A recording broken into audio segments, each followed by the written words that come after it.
قررت في كل شيء لما احترت دوست ستارت طلعت جريت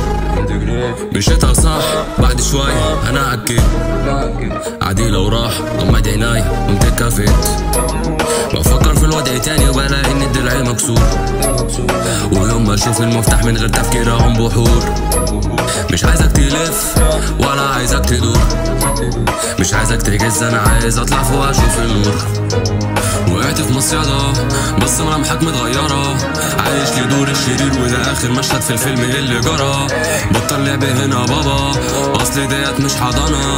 والدور والباقي عليك انك تنضف الحديد كله من الصدى خاني فيها مفرفرة قمت قاطع الوريد وانا قاعد بقيس رجولة بمسطرة وما راحتش لبعيد وبالنسبة لأي شيء حصل او جرى بحسبها انا في الاخير كلكم سوا سياسة بعد خرا عشان كده مش فارقة كتير مش عايز اكون انا المظلوم مش عايز وسط الوسخ اعوم عشان وقعت ورجعت اقوم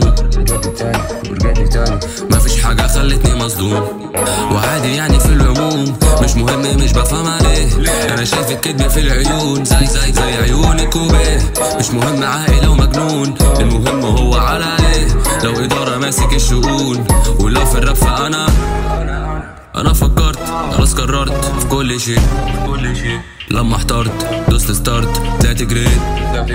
مشيتها صح بعد شوي انا عكيت عادي لو راح غمض عيناي قمت كافيت بفكر في الوضع تاني وبلاقي ان الدرع مكسور ويوم ما اشوف المفتاح من غير تفكير اقوم بحور مش عايزك تلف ولا عايزك تدور